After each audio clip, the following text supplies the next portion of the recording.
বাংলাদেশের ক্রিকেটারদের চাকর বাকরি মনে করে বাংলাদেশ ক্রিকেট বোর্ড। বিসিবি নিজেদের ভাবে মালিক, ক্রিকেটারদের মনে করে চাকর। নিজেরা প্রভু, ক্রিকেটাররা ভৃত্য। নিজেরা মনিব, ক্রিকেটাররা দাস। নিজেরা মহাজন, ক্রিকেটাররা হরিজন।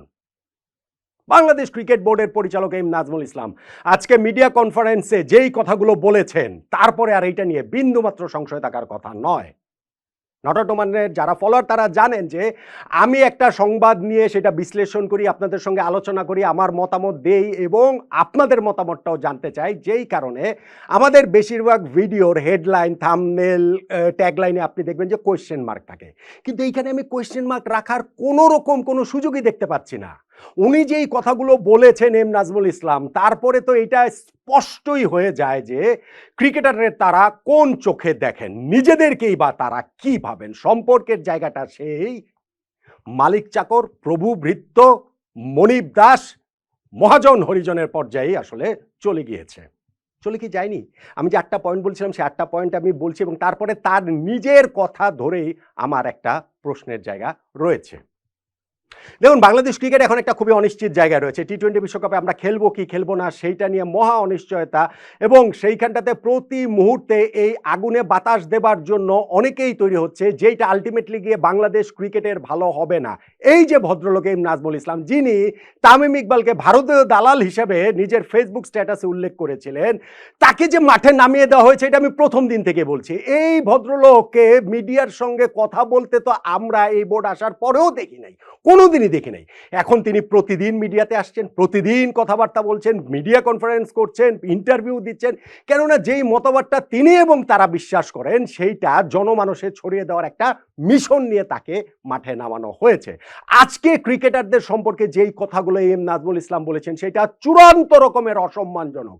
এইটা একজন ক্রিকেট বোর্ড, তার অধীনস্থ ক্রিকেটার, অভিভাবক সংস্থা হিসাবে সন্তানতুল্য ক্রিকেটারদের নিয়ে এমন বলতে পারে না, কোনোভাবেই বলতে পারে না। আমি 8টা পয়েন্ট বলছিলাম, সেই পয়েন্টগুলো আপনি আমার সঙ্গে মিলিয়ে দেখেন, তারপরে বিবেচনাটা আপনার কাছে। ধরেন, নাম্বার 1 পয়েন্ট, বাংলাদেশ যদি টি-20 বিশ্বকাপ খেলতে না যায় তাহলে ক্রিকেটারদের কি ক্ষতি হবে? এম নাজমুল ইসলাম তিনি অ্যান্সার দিচ্ছেন, বাংলাদেশ ক্রিকেট বোর্ডের কোনো ক্ষতি হবে না, ক্ষতি হবে ক্রিকেটারদের। কেন ক্রিকেটারদের ক্ষতি হবে? কারণ ক্রিকেট খেলে ক্রিকেটাররা ম্যাচ ফি পায় এবং ম্যান অফ দ্য ম্যাচটা চলে সেইখান থেকে একটা পুরস্কার পায়, ফলে সেই জায়গাটাতে তাদের ক্ষতি হবে, কিন্তু ক্রিকেট বোর্ডের কোনো ক্ষতি হবে না। ক্রিকেটারদের প্রতি দৃষ্টিভঙ্গিটা বোঝা যাচ্ছে যে ক্রিকেট বোর্ডের এখানে ক্ষতি হবে না, তো ক্রিকেটারদের ক্ষতি হচ্ছে, তারা এই জায়গাটাতে পাত্তাই দিচ্ছেন। আচ্ছা, পাত্তাই দিচ্ছেন না, আমি কিভাবে এই সিদ্ধান্তে চলে আসি? ধরেন এই জায়গাটাতে তিনি বলছেন, নাম্বার 2 বলছেন যে এই প্রশ্ন হয়েছে আমাদের দল যদি ফাইনালি ওয়ার্ল্ড কাপে না খেলে তাহলে ক্রিকেটারদের তো একটা আর্থিক ক্ষতি তো হবে। উনি যেই কথাগুলো বলছেন সেইটা ধরে তো হবে, ক্রিকেটেও ক্ষতির কথা বাদ দেন, সেই আর্থিক ক্ষতির জায়গাটা থেকে কোনো ক্ষতিপূরণ দেওয়ার সুযোগ রয়েছে কি না, চিন্তা ভাবনা আছে কিনা ক্রিকেটারদের লস হচ্ছে সেটা বিবেচনায় রেখে। এম নাজমুল ইসলামের উত্তরটা শোনেন। কেন? ওরা গিয়ে যদি কিছুই করতে না পারে তাহলে ওদের পিছে আমরা যে এত কোটি কোটি টাকা খরচ করছি, আমরা কি ওদের কাছ থেকে টাকা ফেরত চাচ্ছি নাকি? চাচ্ছি। এই প্রশ্নের উত্তর দেন। পাল্টা তিনি প্রশ্ন ছুড়ছেন যে ক্রিকেটারদের ক্ষতিপূরণ কি কারণে দেওয়া হবে? তারা যে ক্রিকেটারদের পেছনে কোটি কোটি টাকা খরচ করছে এবং সেই ক্রিকেটাররা যে ওদের কাছ থেকে যে টাকা ফেরত চাচ্ছেন না কখনো, এবং এইটারও ইলাবোরেশন পরবর্তীতে রয়েছে, তিনি নিজে এইটা নিয়ে এসেছেন, এইটা তিনি বলেছেন। এইটা একমাত্র সেই প্রভুবৃত্তের সম্পর্ক ছাড়া আপনি কি এইভাবে বলতে পারেন? ক্রিকেটারদের নিয়ে, ক্রিকেটের সবচেয়ে বড় যারা স্টেক হোল্ডার তাদেরকে নিয়ে ক্রিকেট বোর্ড এইভাবে স্ট্যান্ড নিতে পারে? আমাকে বলেন তো দেখি। ধরেন নাম্বার 3, তিনি যেই কথাটা বলছেন যে এইখানটাতে আলোচনার মধ্যে আমি একেবারে লিখে নিয়ে এসেছি, যেই কারণে ট্রান্সক্রিপ্টটা যদি কোনো জায়গাতে এদিক ওদিকে ব্যত্যয় না ঘটে। ওই প্রশ্নটা আবারও এসেছে মাঝখানে অনেক আলোচনার পরে, যে যদি ক্রিকেটাররা বলে যে আমরা বিশ্বকাপ খেলতে পারছি না, আমাদের একটু ক্ষতিপূরণ দিলে ভালো হয়, তখন আপনাদের ব্যাখ্যা কি হবে? এম নাজমুল ইসলামের উত্তর, আমাদের কোনো ব্যাখ্যা নেই, কারণ হচ্ছে এই প্রশ্নের উত্তর প্রশ্নটাই তুলতে পারেন না। এই প্রশ্নটা নাকি আসলে তুলতেই পারে না। কেন প্রশ্নটা আসলে তুলতে পারে না? কেননা যারা আসলে চাকর, যারা আসলে ভৃত্য, তাদের আসলে প্রশ্ন তোলার কোনো রাইট থাকে না। সো আমাদের ক্রিকেটাররা এই প্রশ্নই তুলতে পারে না। নাম্বার 4, তাকে পাল্টা প্রশ্ন করা যে কেন প্রশ্ন তুলতে পারে না, তখন তিনি বলছেন যে তুলতে পারে না কারণ হচ্ছে যে আমরা ওদের পিছনে এত খরচ করছি, বিভিন্ন জায়গায় গিয়ে ওরা তো কিছুই করতে পারছে না। আজ পর্যন্ত আমরা একটা বৈশ্বিক অ্যাওয়ার্ডও কি আনতে পেরেছি, জিততে পেরেছি? কেন একটা জায়গায় আমরা কতটুকু কি করতে পেরেছি? আমরা তাহলে প্রত্যেকবারই তো বলতে পারি যে তোমরা গিয়ে খেলে পারোনি, তোমাদের পিছনে যা খরচ করছি এবার এটা তোমাদের কাছ থেকে আমরা নিতে থাকি, আমাদেরকে সেটা ফেরত দাও। সিরিয়াসলি সিরিয়াসলি এই কথা বাংলাদেশ ক্রিকেট বোর্ডের একজন পরিচালক বলছেন যে আমাদের ক্রিকেটাররা কোথাও যেয়ে কিছু করতে পারেনি, কোনো বৈশ্বিক ইভেন্ট শিরোপা জিততে পারেনি, ফলে তাদের কাছ থেকে তারা ওই দাবিটা করবেন যে এই তোমরা টাকা ফেরত দাও, এবং দাবিটা যে করেননি এটা যে তারা কতটা মহান সেটা তারা বোঝাচ্ছেন, যে যেই কারণে ক্রিকেটাররা নাকি এবার ওই প্রশ্নই তুলতে পারবে না যে আমরা না গেলে যে আমাদের ক্ষতিপূরণ হয় সেই ক্ষতিপূরণের টাকাটা দেওয়ার জন্য। এবং আপনি দেখেন নাম্বার 5 বলছেন যে এটা তো ক্রিকেট বোর্ড, এইটা কিভাবে বলে, একটা দেশের ক্রিকেট বোর্ড কিভাবে বলে যখন হচ্ছে কি বৈশ্বিক ইভেন্ট কয়টা দেশ জিতেছে। আপনি ক্রিকেটের কথা বাদ দেন, কোন খেলায় কয়টা দেশ এরকম বৈশ্বিক ইভেন্ট জিতেছে। হ্যাঁ, আমাদের ক্রিকেট টিম আমাদের প্রত্যাশার সঙ্গে সমানুপাতিক না, আমরা হচ্ছে গিয়ে সেই বড় আসরের শিরোপা জিততে পারিনি, সবই ঠিক আছে, কিন্তু তার মানে একজন ক্রিকেট বোর্ড এই ক্রিকেটারদের প্রতি দৃষ্টিভঙ্গি এইরকম থাকবে। এবং সেই জায়গাটাতে উনি বলছেন যে যখন তাকে এই কথাটা আবার মনে করিয়ে দিয়েছে, আমি বলছি নাম্বার 5, উনি বলছেন যে আপনারা বলছেন কেন, আপনারা কেন বলছেন যে তাদের কম্পেনসেট করার বিষয়টা আসবে, ক্ষতিপূরণের বিষয়টা কেন আসবে, এটা হচ্ছে গিয়ে তার প্রশ্নের জায়গা। কারণ ওই একজন মালিক তার চাকরকে ক্ষতিপূরণ দেওয়ার কথা ভাবতে পারেন না, এইটা হচ্ছে গিয়ে মেন্টালিটি, এইটা হচ্ছে গিয়ে মানসিকতা।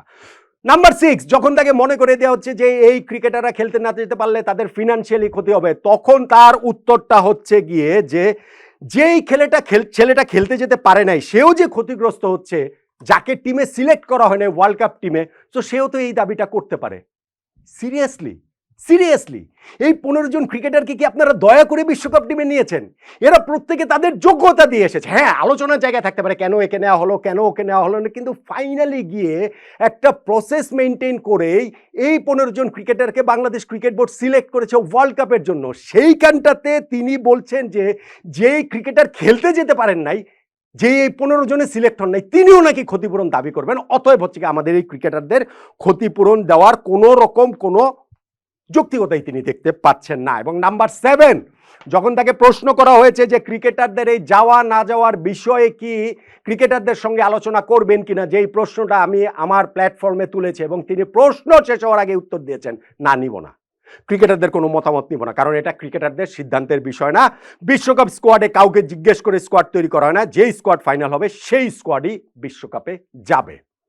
ক্রিকেটারদের মতামত দিবেন না, ক্রিকেটারদের আপনি এইভাবে অসম্মান করবেন। হ্যাঁ, আপনি মতামত নাই নিতে পারেন, আপনি তো এতদিন পর্যন্ত নেন নাই, কিন্তু আপনার বলাটা এরকম থাকবে, এবং এই বলাটা থাকে যখন নিজেদেরকে মালিক ভাবেন, নিজেদেরকে প্রভু ভাবেন, নিজেদেরকে মনিব ভাবেন, এবং ক্রিকেটারদের ওইরকম ভৃত্য ভাবেন, চাকর ভাবেন, দাস ভাবেন, তখনই আসলে এরকম মনোভাবের জায়গাটা থাকবে। এবং number 8, last but not the least, আমি কয়টা 8টার কথা বলেছিলাম, মানে 8-9টার কথা, এবং সেইখানটাতে তাকে ওই যে পারফরমেন্স বেসড আমাদের ক্রিকেটারদের টাকা পয়সা দেওয়ার চিন্তা ভাবনা রয়েছে কিনা, এবং সেইখানটাতে তিনি বলছেন যে এইটা থাকতে পারে, এইটা ভবিষ্যতে হতে পারে, যে যেরকম পারফর্ম করবে সেই রকম ভাবেই আসলে ক্রিকেটারদের বেতন দেওয়া হবে। ওইটা নিয়ে আলোচনার অনেক জায়গা রয়েছে, সেটা তো হতে পারে, কিন্তু তার কথার টোনটা দেখেন এম নাজমুল ইসলামের, তিনি বলছেন যে সবসময় আপনার কাছে ক্যারট থাকবে, আপনার পিছনে ইয়ার্ড থাকবে না, তাহলে তো আপনি ইয়ে করতে পারবেন না।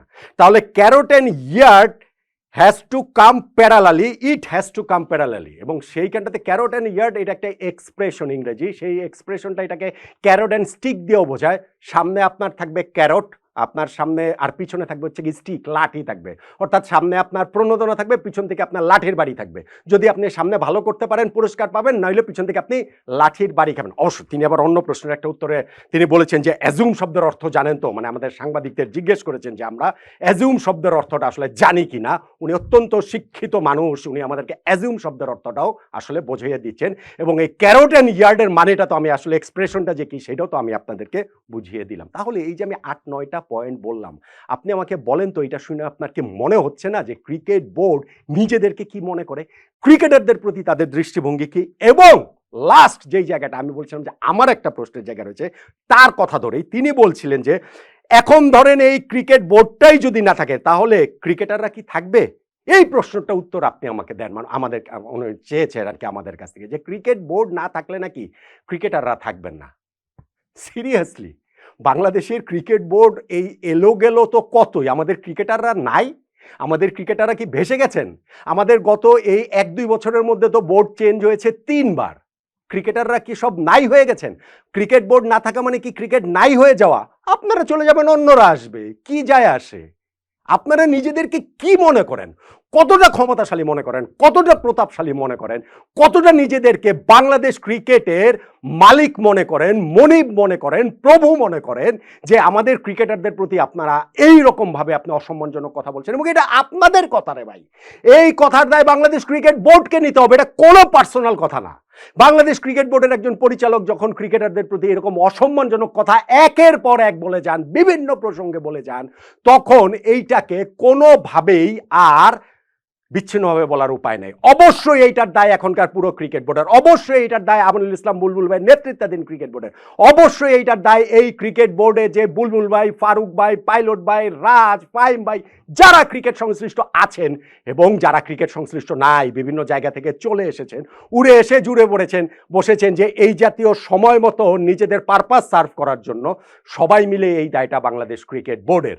বাংলাদেশ ক্রিকেট আলোচনার অনেক জায়গা রয়েছে, টি-20 বিশ্বকাপ আমরা খেলবো খেলবো না, কি হবে না, ওগুলো নিয়ে তো আলোচনা করবোই, করছি, কিন্তু ক্রিকেটারদের প্রতি আমাদের ক্রিকেট বোর্ডের যে দৃষ্টিভঙ্গি, ভাই আমি আমার 25 বছরের সাংবাদিকতা ক্যারিয়ারে এবং তার আগেও যতটুকু জানি, এই ক্যারিয়ারে আসার আগেও বিভিন্ন পড়াশোনা করে বা আগের দিনের যারা রয়েছেন তাদের সঙ্গে কথাবার্তা বলে, এমন অসম্মানজনক মন্তব্য ক্রিকেটারদের প্রতি কোনো ক্রিকেট বোর্ড এইভাবে থরলি, বিচ্ছিন্ন ঘটনা হয়, একটা দুইটা কমেন্টস হয় এবং কিন্তু সেই জায়গাতে তারা স্টিক করে একের পর এক বলে যাচ্ছেন, তাহলে তো ভাই ওই জায়গাটাতেই আমাদের আবার ফেরত আসতে হয়। তাদের লক্ষ্যটা কি, তাদের উদ্দেশ্যটা কি, তারা কি কারণে মাঠে নেমেছেন?